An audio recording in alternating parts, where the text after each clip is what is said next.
Hello everyone, good evening, welcome.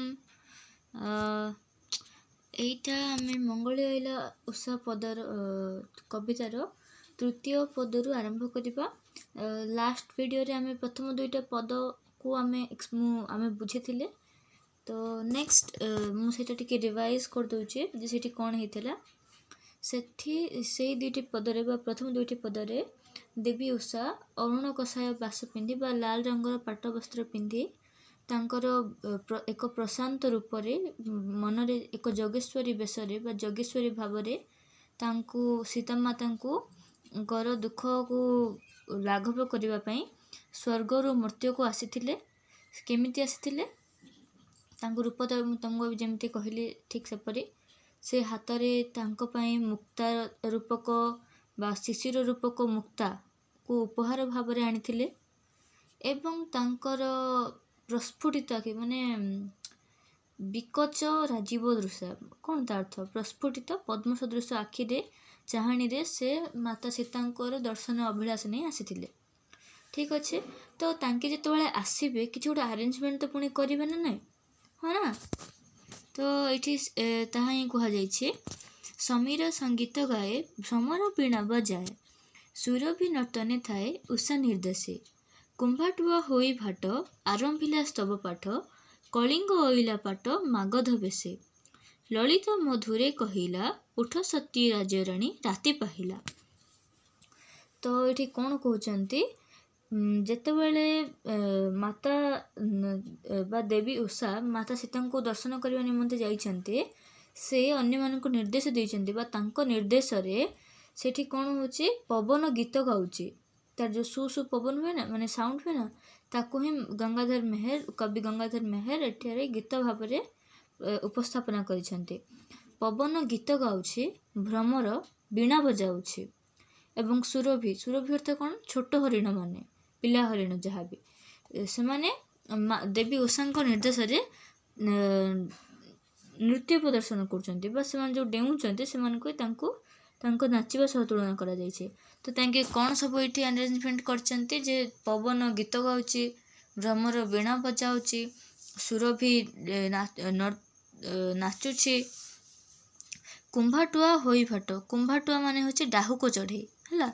ଭାଟ ମାନେ କ'ଣ? ଆଗ କାଳରେ ଯେତେବେଳେ ରାଜା ମହାରାଜା ମାନଙ୍କର ଟାଇମ୍ ଥିଲା, ସେତେବେଳେ କ'ଣ ଯେ ଭାଟ ଯେଉଁମାନେ ଥିବେ ସେମାନେ ଯେଉଁ ରାଜାମାନଙ୍କର ତାରିଫରେ ଲାଗି ପଡ଼ିବେ। ସେମାନେ ତାଙ୍କ ବିଷୟରେ ରାଜାଙ୍କର ଜୟ ହେଉ ଏମିତି ବହୁତ ସାରା କୁହନ୍ତି, ତାକୁ ହିଁ ଭାଟ କୁହାଯାଏ ଆକ୍ଚୁଆଲି। ତ କୁମ୍ଭାଟୁଆ ହୋଇ ଭାଟ ଆରମ୍ଭିଲା ସ୍ତବ ପାଠ।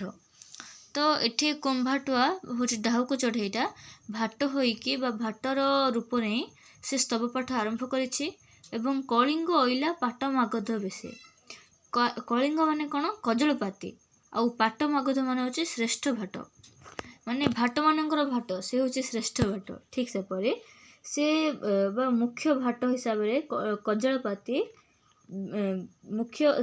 ମୁଖ୍ୟ ଭାଟ ବା ଶ୍ରେଷ୍ଠ ଭାଟର ବେଶ ନେଇ ତାର ମଧୁର ସ୍ୱରରେ କହିଛି, ହେ ସତୀ, ହେ ରାଜରାଣୀ ରାତି ପାହିଲା ତୁମେ ଉଠ। ଠିକ୍ ଅଛି, ତ ନେକ୍ସଟ ପଦ ଦେଖିବା।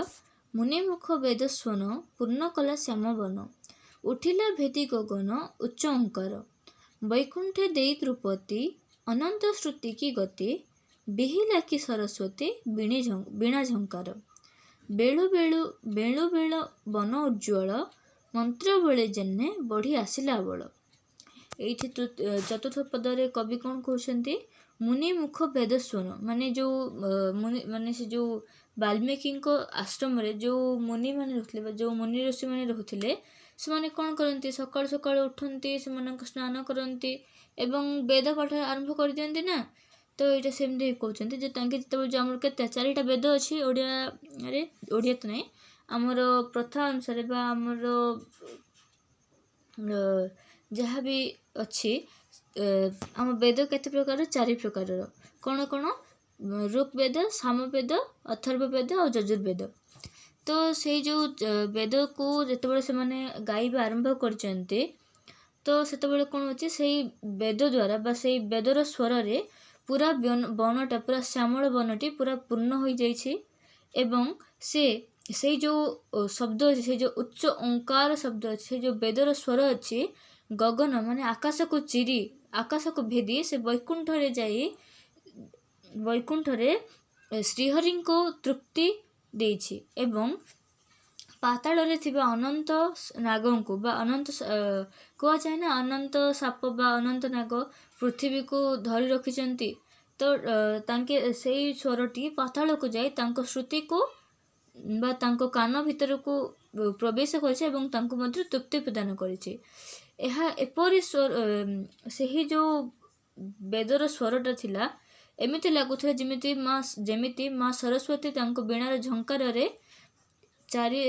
ସାରା ପୃଥିବୀକୁ ଶାନ୍ତ ହୋଇଯାଉଛି ଏବଂ ପୁରା ପୃଥିବୀକୁ ଏକ ବଳ ଦେଉଛି।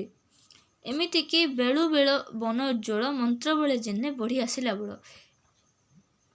ଏହି ମନ୍ତ୍ର ଯୋଗୁଁ ବନଟି ଉଜ୍ଜ୍ୱଳ ହେବାକୁ ଆରମ୍ଭ କରିଛି। ଯେହେତୁ ସେତେବେଳେ ପାହାନ୍ତିଆରୁ ଏବେ ସୂର୍ଯ୍ୟୋଦୟ ହେବା ଆରମ୍ଭ କରିଥିବେ ନା, ଟିକେ ଟିକେ ଉଜ୍ଜ୍ୱଳ ହେଉଥିବ ଯେତେବେଳେ ସୂର୍ଯ୍ୟଦେବଙ୍କର ଆଲୋକଟା ଚାରିଆଡ଼େ ଆଲୋକିତ କରୁଥିବ।